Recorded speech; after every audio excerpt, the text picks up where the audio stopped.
Dear members of the media, welcome to this press conference following the meeting between the Nordic and Canadian foreign ministers. My name is Mikko Koivumaa. I'm the Director General of Communications at the Ministry for Foreign Affairs of Finland and the moderator of this event. We have approximately 20 minutes for today's press conference. First, we will hear statements from the ministers, and then what follows is a brief Q&A session. Without further ado, we will begin with a statement from our host, Minister Elina Valtonen. Minister, the floor is yours. Thank you so much, Mikko, and good afternoon, everybody. Thanks for being here, and it is so my pleasure to welcome again my dear friends around these tables here. We've had very productive, almost 2 days, discussing topical issues and events, and as ever, we are so united behind not just the core values which we have held dear forever, but essentially also the core policies which we will be driving forward with ever increasing energy. And as a testament to this, we have today put together a joint statement for the support of Ukraine, which will be released shortly. And indeed, the timing of this meeting could not be more appropriate. In difficult times, close coordination and cooperation with like-minded allies is more important than ever. And I should emphasize that in the Nordic family, we obviously feel as family, even though probably everybody was happy to have a couple weeks off with the proper family. But our Canadian colleague, Anita Anand, who is here with us today, really is fitting the bill just exactly as everybody else. So thank you so much for being here today. Now, on the events yesterday, the meetings those meetings altogether are a true demonstration of the US, Europe, and Ukraine having a united determination and pursuit for peace. And indeed, now it is up to Putin to put words into action.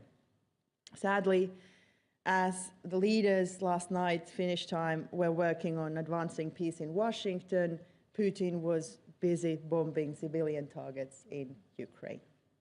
In the region of Poltava, especially in the form of cruise missiles, you would have drones like we have experienced, unfortunately, on a daily basis in Ukraine, but also ballistic missiles. Putin started this war, and Putin could end his war even today if he wanted to. This is why we will continue to increase pressure on Russia's war economy together with our partners and allies. The EU's 19th sanctions package is a key element in ramping up that pressure. The next concrete action point is to work out the modalities regarding credible security guarantees. We have already started this work in the coalition of the willing with the United States. In the peace negotiations, we stand firmly with Ukraine. Only Ukraine can decide its own borders and future, including its EU and NATO path. The immediate priority is to stop the killing and bring the abducted children and prisoners of war home. And in this regard, a special thanks to Canada for your tireless efforts in bringing back those children. We will continue our military assistance to Ukraine's rightful self-defense. Ukraine's defense forces are Europe's strongest. A strong Ukraine in the battlefield is a prerequisite for a just and lasting peace. Today, we have also had fruitful discussions on other current topics, including the Arctic, the Middle East, and geoeconomics. With this, I'm happy to pass on the word to Anita, I guess, if Mikko doesn't have anything to add. Please. No, thank you, Minister Valtonen, and yes, that's correct. We will now hear a statement from Canada's Minister of Foreign Affairs, Anita Anand. Minister Anand, the floor is yours. Bonjour tout le monde, good afternoon. Java paiva. Hyvää päivää, wow. Ustavat. Derveset kahaikilda Canada la zilda. I want to thank you, Elina, Minister Valtonen, and our Finnish hosts for welcoming us, as well as for your current leadership of the N5 presidency. And to all of my foreign minister friends here from the N5, Norway, Sweden, Denmark, Finland, and Iceland, thank you so much for the conversation, the discussion, and I look forward to continued partnership. I'm here because of your invitation and because deepening our economic, security, and regional cooperation is a core pillar of Canada's Arctic foreign policy.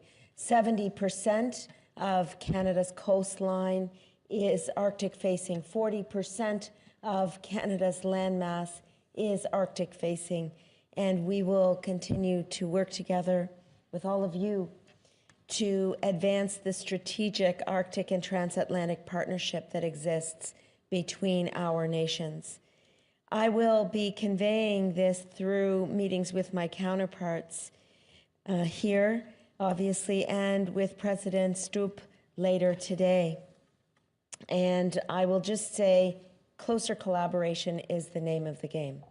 In today's geostrategic environment, with pressing economic, military, and defense cooperation issues, our collaboration means so much. And in fact, this partnership is more than strategic.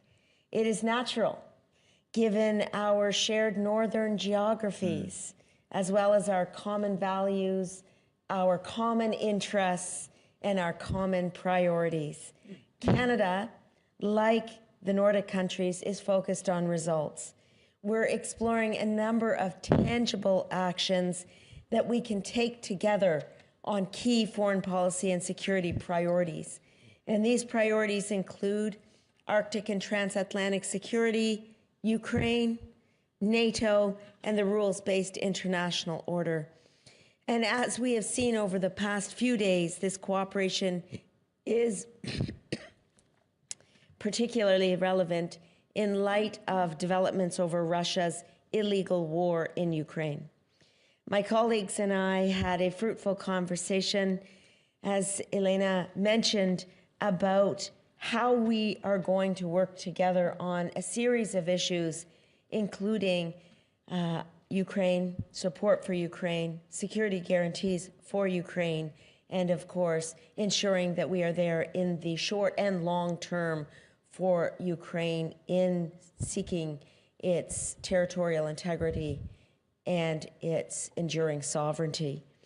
In an increasingly volatile world, in other words, Canada and the Nordic countries are strategic, stable partners. We have long benefited from cooperation, and today we have deepened and will continue to deepen that cooperation. Thank you. Merci. Kiitos. Kiitos. Thank you, Minister Anand. And now Denmark's Minister for Foreign Affairs, Lars Løkke Rasmussen, please. Thank you, and thank you, Elina, for your warm welcome and for hosting us in these beautiful surroundings. I'm really delighted to be here among friends, as you said. And I guess it's right to say that Nordic cooperation is stronger and more important than ever. We share fundamental values with Canada as well, and security interests, and we are close friends. And this is a critical moment in time, and we remain in daily contact. But this meeting has been an important opportunity for us to discuss unfolding events in person and to ensure that we are aligned and to help push developments in the right direction. Speaking with one voice increases our impact, and especially because we have proven that we have been able to bring our cooperation beyond just speaking. We have actually walked the talk. And I am very proud of our collective Nordic efforts to support Ukraine.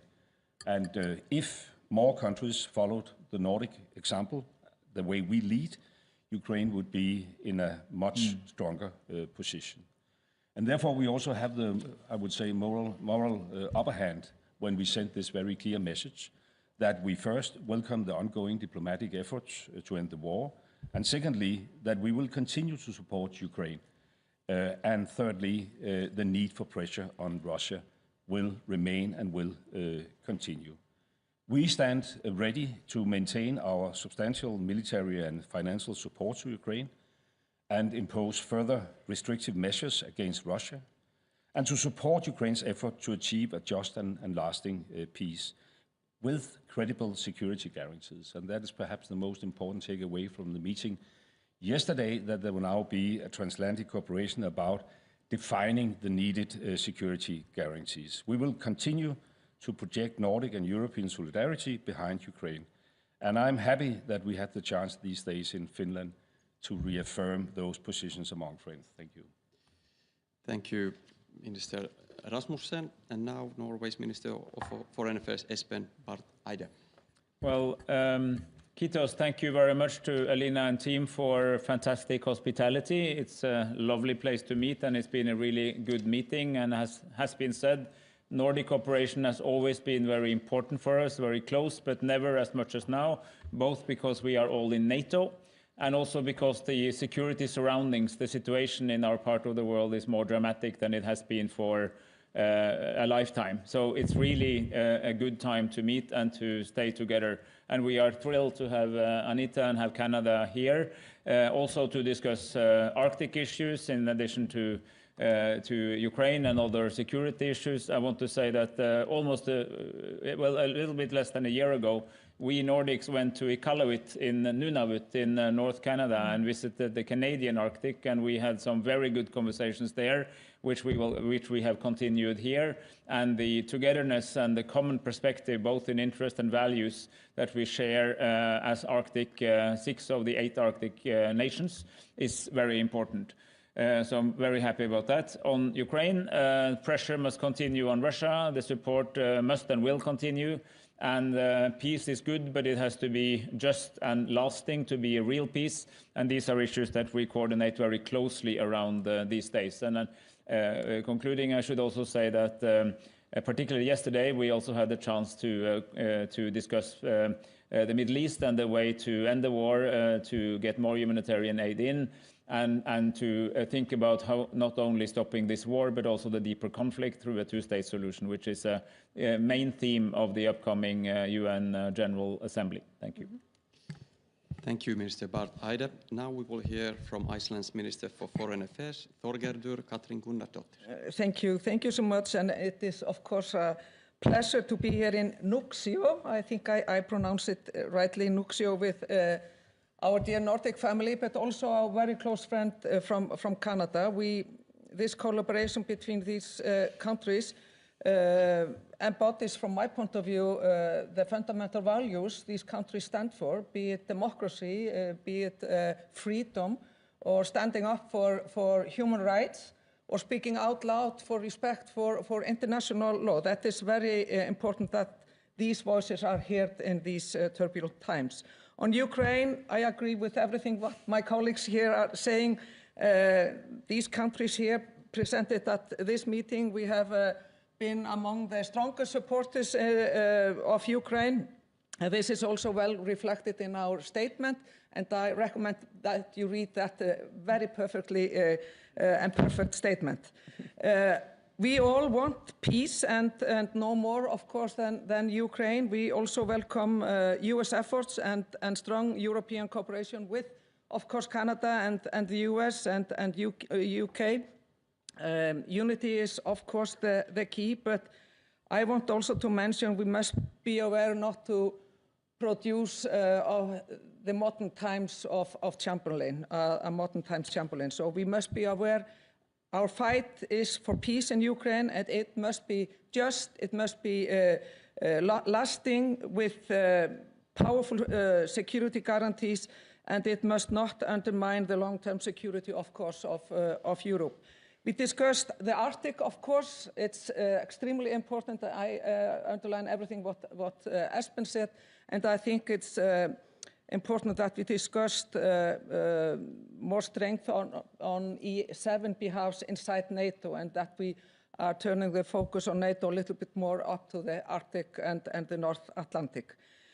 We discussed also the last 24 hours the situation in the Middle East, and it's quite clear the Icelandic position is We must see more action. We must do more. Words are not enough, and we must do everything we can to help reverse the course with regards to the horrible situation in Gaza and also increasingly in West Bank. That is of quite concern. And from my point of view, that diminishes or destroys almost the possibility for and prospects for peace in the foreseeable future.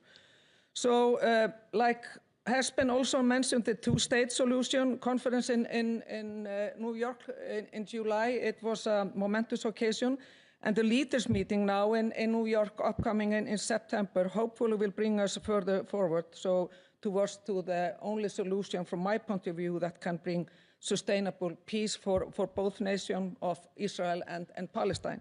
And just to conclude, as well, our meeting here in Nuuksio has been a firm expression of our commitment to deepen our already strong bonds, and I think this collaboration is so important, more important than ever. So we have to speak out loud, like I said earlier. And in the last, to conclude, dear Elina and dear Finland, thank you for your great hospitality in this wonderful surroundings of Nuuksio, and next time I will bring my family with me on a private vacation. It's wonderful to be here.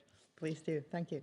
Thank you, Minister Gunnarsdottir, and now Sweden's Minister for Foreign Affairs, Maria Malmer Stenegard, please. Thank you so much, and thank you, dear Elina, for inviting us to beautiful Nuuksio. It's really great to be back in Finland. It's great to be back with my dear Nordic and Canadian friends in a time of geopolitical instability. And I agree with everything that my friends have said. We are very much like-minded, so maybe what I could add is that the sauna yesterday was really great, and it was a very refreshing swim. But on a more serious note, we find ourselves standing at a crossroads where we need to choose between standing up for international law or go back to a world where might equals right. Our countries, together, we stand firm in protection of international law, and that is why we support Ukraine, and that is why we emphasize that borders cannot be moved with force. And I'm very happy about the statement that was very strong. And that is why in Gaza we put pressure on both Hamas and on Israel to stop the suffering of civilians, and that is why we also stand up for a rules-based trade system. This family is more important than ever, which I think everyone has underscored, and together we have a very strong voice that we also use. Thank you. Thank you, Minister Stenegard. Thank you, ministers. And now we have just a couple of minutes for questions, so if you wish to ask one, please raise your hand and wait for my signal and the microphone, and kindly introduce yourself before making your questions and indicate which minister your question is addressed to. And as a reminder for Finnish media, you will have a chance to ask in Finnish later on, so let's keep this in English. Okay, so let's do 3 questions. Here, here, and there. So.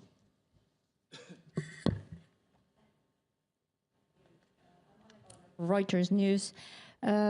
I would like to ask all the ministers, do your respective countries stand ready to send troops to Ukraine under the leadership of the United States if the security guarantees promised to Ukraine yesterday will materialize? Thank you. Then next question from here. Yeah, hello, Jesper Tobo Carlsen from Politiken in Denmark. Some of you mentioned the General Assembly next month in New York, and it seems that 4 of you going into that assembly are in favor of recognizing a Palestinian state. The Danish government has come out against that. Finland, I'm not quite sure, I'm not an expert on Finnish politics, but maybe as a question you can inform me, Minister, what the Finnish position is, and have you discussed this? And is there a Nordic position? Have you come closer to a Nordic agreement on this issue? Just to clarify, are you addressing one or all ministers? Well, this is, I guess, a question for the Finnish minister, since it would take too much time. Okay, thank you very ask much. all of you. And then last question from here.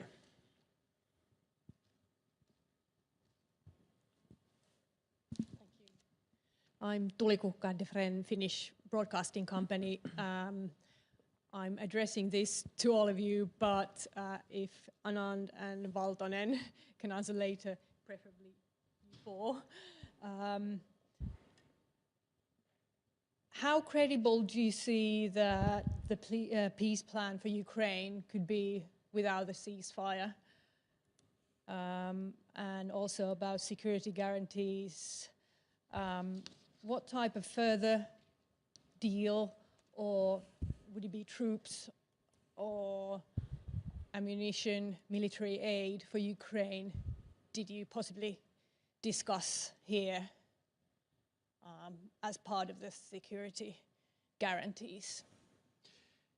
I suggest we start with the host who was addressed all three questions and then take it from there. Minister, please. Yeah, thank you. Thank you so much for the questions. What comes to troops to Ukraine, my colleagues are, of course, welcome to comment, but I can speak on all of our behalf to the extent that we have started the work within the Coalition of the Willing framework, and there have been no decisions thus far as what comes to the overall framework and neither to the individual contributions. So that would certainly be the answer from the Finnish side, at least. Sorry. Then what comes to the question of Palestine and the Middle East, two things. We of course discussed this in very strong detail and to great depth. We agree. The first thing is of course that this immediate situation which is unfolding in Gaza and which unfortunately has been unfolding for too long, has to come to an end. And I should add, not just in Gaza, but especially in the West Bank, which is happening a little bit under the radar. Israel is extending its settlements, which to begin with are against international law, and also settler violence has increased. So this is really the right time to not just address the acute problem of not enough humanitarian aid, of really human suffering across the Gaza Strip, but also the suffering of the people who are robbed of their lands and their possibilities to create their future. Now, the second thing is political process towards a two-state solution. Finland, just like everybody here, is a strong promoter of the two-state solution, and we don't see any other possibility for a lasting peaceful future in the Middle East, other than solving the conflict between Israel and Palestine according to the two-state solution. And now we not only salute, but also strongly contribute and participate in the work which has now led to a conference already in New York a couple of weeks ago on the two-state solution, on finding parameters within the international group of countries, what would in practice imply, or what would be the requirements for, in practice, putting together the two-state solution on both sides, securing the future and the security for Palestine, but also the same for Israel. And we are working together with our international partners on the criteria which involve a peaceful administration in Palestine, getting rid of Hamas in the administration, also disarming Hamas, and also there's a project or there's a prospect for a demilitarized Palestine whose security would be taken care of, by the international community. So we are contributing to this. And at some point in the process, there will be a recognition, but we don't have any new news here. And we are certainly scrutinizing the right moment. and again, discussing this also together with our partners. And everything we do needs to contribute to the peaceful and constructive future towards the two-state model and not be just a symbol. And needless to say, we want all the hostages to be released, and we strongly condemn everything Hamas has done, not just on the 7th of October, but also thereafter. Now, on the final question, you asked whether the peace plan can be credible if there's no ceasefire. Well, I would say it this way: there is no peace plan if there's no ceasefire, because you wouldn't have peace if there wasn't, a cessation of hostilities. So how we see this is that it is extremely good that we are in a situation where we are talking about peace and we are talking about a credible, lasting solution to the extremely unfortunate and, devastating war of aggression that Russia has been waging against Ukraine for way too long. At the same time, we haven't seen anything from Russia yet which would prove that they are ready to actually be involved in a true peace process. They are masters in buying time. And therefore, whereas we welcome the possibility of finding a peace solution quickly, I guess experience has shown that peace solutions, especially lasting ones, don't come about too quickly, but we are happy to support this process, very much so. But if it didn't happen too quickly, then two things would need to happen. We would need to continue to press on ending the hostilities and stopping the killing, starting with stopping the killing of civilians and stopping the deporting of children, and rather bringing them back. And the second thing is, if this doesn't happen, we need to add pressure on Russia in any possible way. Thank you. Thank you. Next, I will offer the possibility to answer to Minister Anand, please. I will speak about the Ukraine question, if I could, just to add to what Alina has said, but adding the Canadian perspective, if I could. First of all, there is an opportunity now to end Russia's illegal war in Ukraine. And as I said, security guarantees are essential to any just and lasting peace. The idea of a security guarantee, however, is not new this week. We have been discussing the importance of stable security guarantees at least since the Vilnius summit in 2023. The work that the Coalition of the Willing is doing now is absolutely fundamental to adding the structure around the security guarantees, and in particular, the obligations that each country will adhere to. But the commitment to a security guarantee has been present, and that's important. Why? Because Ukraine's sovereign independence and territorial integrity has been long recognized as fundamental to ending the unjust and illegal war that Russia began and perpetuated on February 24th, 2022. For Canada's part, we have trained over 44,000 members of the Ukrainian Armed Forces through Operation Unifier, that is an operation of the Canadian Armed Forces, and have built up a strong partnership with Ukraine and the Ukrainian Armed Forces that will stand the test of time, and we will be there in the short and the long term for Ukraine. We've put on the table $22 billion in humanitarian, financial, and military aid for Ukraine. Now, security guarantees are one piece of this analysis, but let's not forget the important aid that has been necessary to ensure that Ukraine continues its defense strongly for its country.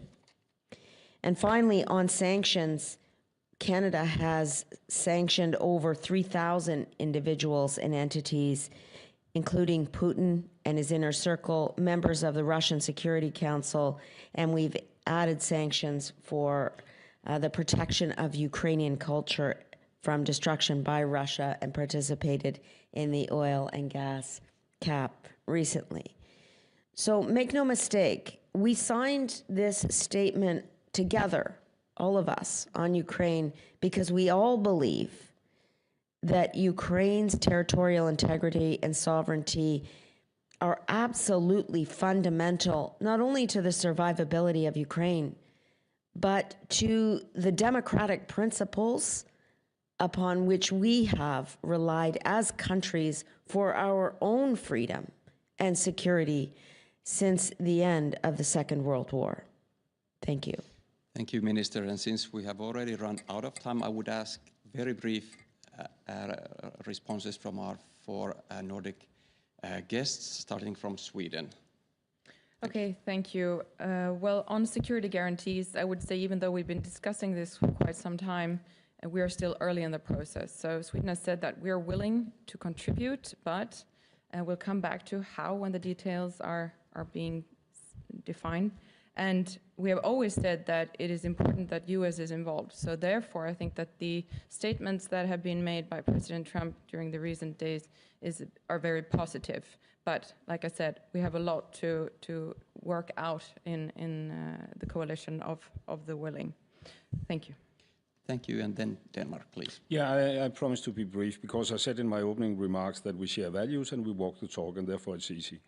The third question, I totally agree with Elena said in her very comprehensive answer. And according to the first question about security guarantees, I mean, since we walk the talk, we are also, and I'm talking about Denmark, in principle ready to participate. But as Maria said, it's still work in early process. But we are in principle, of course, ready to participate. And then just a small remark to Jesper Turbo, because I think we all want to recognize Palestine. So it's basically a question about timing. It's a question whether it should be a recognition under the assumption that this and that will happen, or it should be under the precondition that this and that happen. And we had an in-depth discussion about that yesterday, and I think we should continue our cooperation on this particular field, because I don't think the differences in the Nordic family are as big as you could have the impression if you just look at whether it's recognition now or not now. Thank you. Norway, please. Yes, first on security guarantees, yes, we have been participating in this throughout the planning process because we want to contribute to what we end up doing. But of course, until we have concluded exactly what that is, it's too early to say in exactly what way. But let me just remind you that the whole idea is that first you need a ceasefire and a peace, and then there's a peace agreement, and if that is violated, the security guarantees will kick in. So security guarantees is not going into the war as it is today, but it is to prevent it from restarting.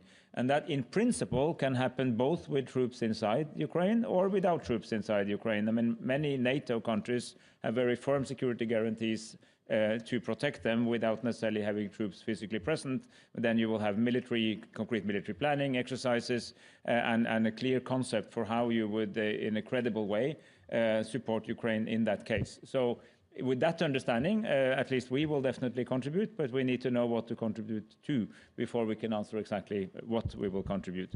And then I want to echo Lars on the Middle East. I mean, yes, there are 4 countries that have recognized already, 2 who have not yet. But I believe that the Nordics and Canada are very much of the same view when it comes to the trajectory here. We need to end this horrible war. We need to improve the humanitarian situation immediately. But we also need to find a way to solve the underlying conflict, which did not start on 7th of October, but decades ago. And that requires a clear political solution between Israel and Palestine proper, not Hamas, but the Palestine government or Palestine Authority. And here, I think there's no difference in perspective. The only difference right now is the issue of sequencing. But since we collaborate on this, we will definitely keep coordinating our positions. Thank you. And Iceland, please. Yes, regarding the question from Reuters, the safeguards, of course, Iceland will participate and do what's necessary, but also bear in mind we have no army. If you are thinking about boots on the ground, we have no army. We are still a founding member of NATO since 1949, and we are, of course, participating in the coalition of the willing. So Iceland, we may be small in size, but we contribute in ways that matter. And just to give you the broader picture, we co-lead the demining coalition with Lithuania. We have also support battlefield medic training, supported that, and also we have funded equipment through the Czech and also the Danish initiatives. So we can do something like this, and we are ready to do what Ukraine is craving, and do what they need, and also what we can do to strengthen also the infrastructure of Ukraine. And I'm thinking of my first visit in the beginning of this year to Ukraine and to Kiev, and watching all the bombs the Russian bombs that destroyed electricities and generators, and that is something that we in Iceland could do as well. But of course, we will do what's needed. Thank you, ministers. Thank you, everyone, for attending. This press conference has now concluded. The Finnish media will have a chance to ask questions in Finnish right outside of this building, right in just a couple of minutes, and there will be a bilateral opportunity to talk to ministers from Finland and Canada at around 2:20 on the second floor of this building, and our colleagues will guide you there. So thank you very much, and ministers, I will guide you out. And whoever wants to come to speak in Finnish, please. We don't keep this.